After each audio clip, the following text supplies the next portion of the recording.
Welcome back. It's time for The Clash. Should the Conservatives disown Mrs Thatcher? Yesterday, the Prime Minister Boris Johnson made a joke about the Iron Lady and her push to close coal mines in the 1980s. The Tories now represent the so-called Red Wall of northern constituencies, where the pits were closed and communities were destroyed, of course.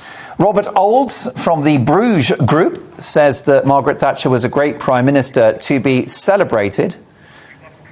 And Chris Kitchen, the General Secretary of the National Union of Mineworkers, thinks she did a huge amount of damage and should be disavowed. Chris will join me shortly. We're just getting a line to him, but I'm delighted to kick off this conversation with Robert Oulds from the Bruges Group. Hello, Robert. Glad to be on your show. Great to have you on the programme. Tell me about the Bruges Group. I believe it's a sort of very pro-British, anti-EU organisation. Absolutely, yeah. The Bruges Group was one of the most prominent Eurosceptic groups that was pushing for us to leave the European Union, and we were founded after a speech by Margaret Thatcher known as the Bruges speech. Margaret Thatcher was indeed our president, and of course she was our guide and really gave us our ideology, which made us campaign for Brexit and got us on this path of getting us out of the European Union. Margaret Thatcher's Bruges speech, after all, was the really quintessential criticism of the European Union and offered a different way and showed that Britain shouldn't be constrained by bureaucrats in Brussels. We should be running our own affairs, open to the rest of the world. That was Margaret Thatcher's positive vision, and the Bruges Group took that forward, as did many others. And of course, it resulted in the referendum, which took us eventually out of the European Union and all the benefits that are accruing to this country as a result of that. Do you think that Mrs Thatcher would have been a Brexiteer?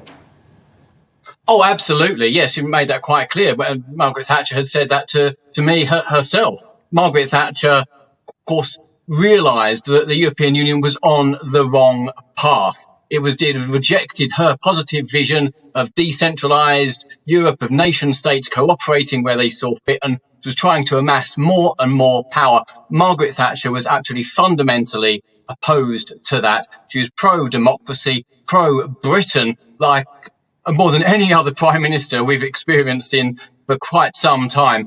And so Margaret Thatcher would certainly have been for Brexit. She was in favour of Britain leaving the EU. Came to that conclusion eventually. It took her time. There was a political journey that Margaret Thatcher went on. But like so many other people, she saw that the EU was not working for Britain and it was time to take us out. Robert, what's your reaction to the comments of the Prime Minister Boris Johnson yesterday? I believe it was a joke and he made reference to the head start we've had in going green, given the fact that Margaret Thatcher closed so many coal mines in the 80s. Was that remark appropriate? Did he have a point? Well, it's rather wrong historically speaking, because a lot of the closures of the coal mines are actually made by Michael Heseltine, the self-styled president of the Board of Trade in the 1990s, a big opponent of Margaret Thatcher, someone who was very critical of her. And it was actually him who went on the dash for gas, where he thought he'd run the economy and produce energy from cheap gas from the Middle East. And it was him that closed most of the coal mines, which of course were never opened again by the Labour governments of Tony Blair and Gordon Brown, and indeed it's Labour Party policy not to open any more coal mines. But many coal miners actually were loyal to Margaret Thatcher.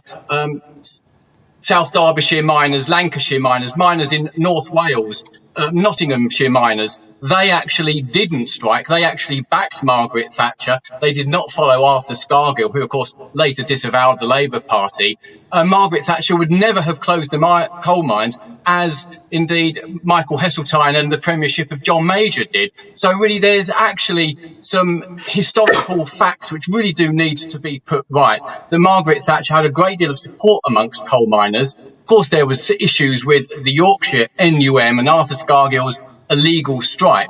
But Margaret Thatcher actually valued the coal miners that remained loyal and kept working despite intimidation from some striking miners. So there is really a history that needs to be corrected there. Yes, some were have a deep dispute with Margaret Thatcher, understand that, but many actually didn't. So Boris Johnson's remark was actually way off and was actually sort of historically incorrect and only dealt with one part of the dispute that happened during the miners' strike of 1984 to 1985.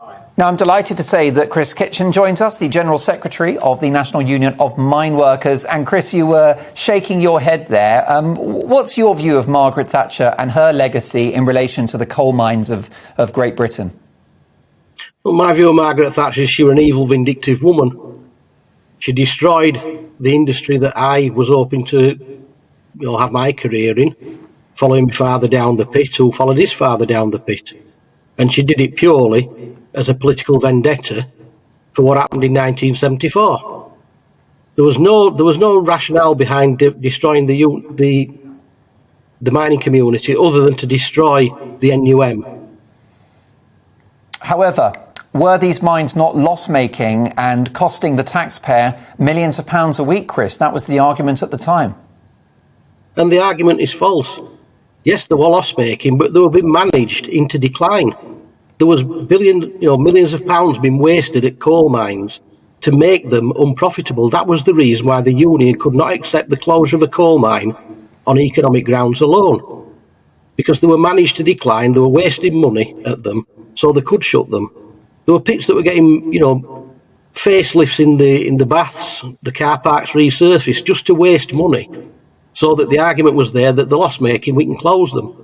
The whole idea of anybody that knows anything about coal mining is that you need a core of collieries, because any pit can have a bad run with either geological problems or with bad equipment choice, where they're testing new machinery that doesn't work. So as long as you've got so many that's making money, so many that's breaking even, you can carry a few loss-making pits.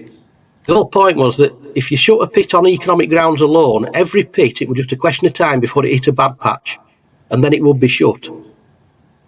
The idea of nationalising the coal industry was for the benefit of everybody in this country, not just the privileged few. Chris, of course, now we are pursuing a target of net zero when it comes to our carbon footprint. So we have, to a degree, had a head start in moving to a greener economy by weaning ourselves off coal for many decades.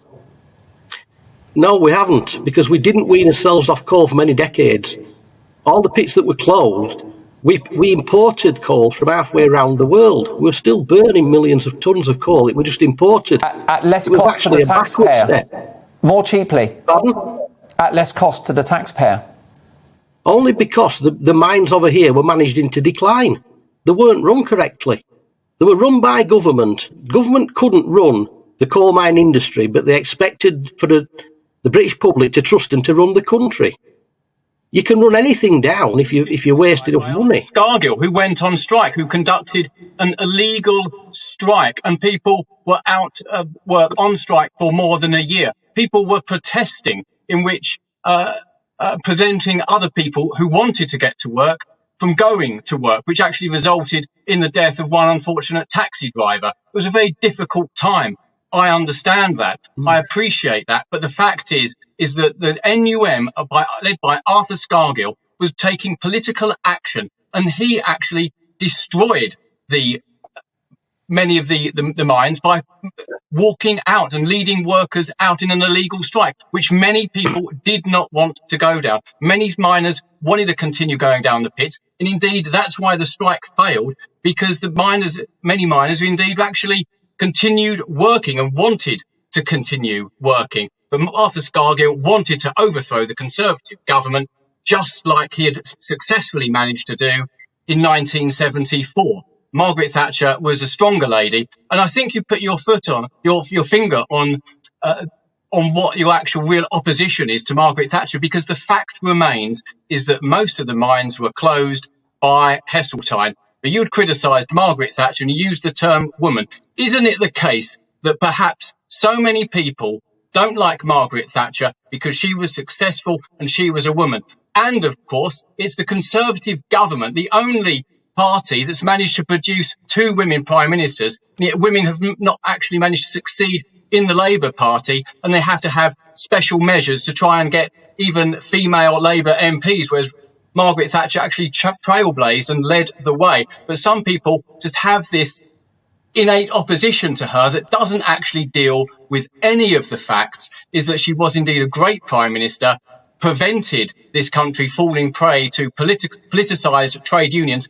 Trade unions can do some great work for their members, but when they're run by political ideologues that want to change governments, that simply cannot be tolerated. And through winning the miners' strike, a fight that she wasn't seeking, Arthur Scargill was seeking it, it actually put Britain on the road back to growth. And that's why this country is now, presumably when we're out of these COVID restrictions fully, will be getting back to work. And people in mining constituents are now voting Conservative because they know that working class people know that the Labour Party doesn't speak for them. The Labour Party are against the mines being opened, and people want a competitive economy going forward. And Margaret Thatcher could deliver that. She had transformed Britain for the better. Yes, there were costs that many people had to bear, but Margaret Thatcher got Britain working again and left the failed legacy of the 1970s and militant trade unionism behind.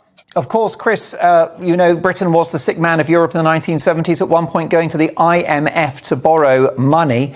Unemployment was very high. The Conservative election campaign slogan in 1979 was a very simple one: Labour isn't working, with the image of a dole queue. She transformed, didn't she, the fortunes of this country, turned us into an economic and diplomatic superpower. She reinvigorated the special relationship with America and President Ronald Reagan, and she gave people the right to own their own council homes. She was a transformative figure. Oh, yeah, she was definitely transformative. She transformed all the mining communities that I were part of, and some of those are still not recovered today. Yes, she allowed people the right to buy a council house. She sold them on the idea that you needed to own a property, and many people accepted that offer. Many of them then couldn't lost their jobs and couldn't afford to keep the houses, and the houses were then mopped up by developers that made a fortune out of it. It's the same as the old 3-cart trick, isn't it? She actually got us to buy shares in the companies that we owned as taxpayers. But I must take issue with Robert on some of these points that he raised, because one, we had 2 pickets that died on the picket line, and we also had some kids that were killed digging for coal to keep the family warm on the old pit stacks. And when we talk about cost, how much did the miners' strike cost the government? How much of our taxpayers' money were used against us? Because I can bet that the losses that the pits were making at the time pale into significance. And it wasn't Arthur Scargill that called a strike. I walked out because I was supporting my members on a ballot that had taken place prior to me entering the mines in 1982. I'd got nurses turned up at my pit asking for solidarity support, and we supported them. They weren't thugs. However, Margaret Thatcher planned the strike. The Ripley report was in place before she was elected in 79. If you read the cabinet papers, Robert, that's been released, she wanted to take the miners on in 1982. She was advised not to because they hadn't got all the coal stocks that they needed. They didn't have all the infrastructure that they needed. She was the one that called the strike. She dictated when it was going to happen, and it was a purely political dispute. Read the cabinet papers, Robert. Chris, final point, and I think it's fair to say that Mrs. Thatcher was the person to wage war against the mine workers' unions. But Chris, an important point: another Tory election slogan was "Who runs Britain?" And a majority of the British voted Conservative because they wanted the government to run Britain, not the unions. Yeah, she politicalised the strike. But I wasn't on strike to overthrow a government or to take over running the country. I was on strike for my job. Hold fire, Robert. I mean, it is the clash, but let's not get carried away. If you can, because, Robert, you've had a lot of airtime, so succinctly, your final point, please. It would actually contravene European Union rules, which prevented subsidising of industry. Thankfully, we're out of those rules now, but the government has perhaps hamstrung us with this net zero drive, which can't really be achieved. So perhaps there could be a future for the coal industry, but it needs to be now something which is environmentally friendly in terms of capturing the carbon, which is a technology which isn't yet completed as yet. So let's look forward and take the spirit of Margaret Thatcher about free enterprise, job creation and wealth creation, and get this country moving again. That's the way to get us out. OK, Robert, in the briefest time, if you could, your final thoughts. Sorry, Chris. Yeah. Well, my final thoughts are that the Tories have never been a friend of the mining communities or the working class.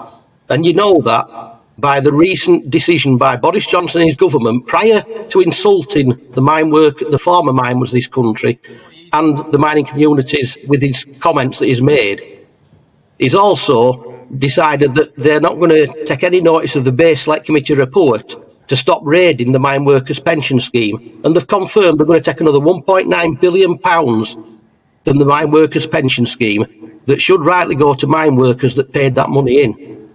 So it shows the contempt that they had then, and it's still the same now. Chris, I'm very grateful for your time. Chris Kitchen is the General Secretary of the National Union of Mineworkers. My sincere thanks also to Robert Oulds, Director of the Bruges Group, a pro-British anti-EU organisation that celebrates the legacy of Margaret Thatcher. Thank you both. And that was the definition of the clash, because it got everyone talking, including both contributors at the same time. We do like a debate here on GB News. Lots more of that to come, let me assure you. Welcome to the GB News YouTube channel. You can watch us live 24 hours a day, catch up on your favourite shows and join in the conversation in the comments below. Don't forget to subscribe and you'll never miss any of our exclusive content.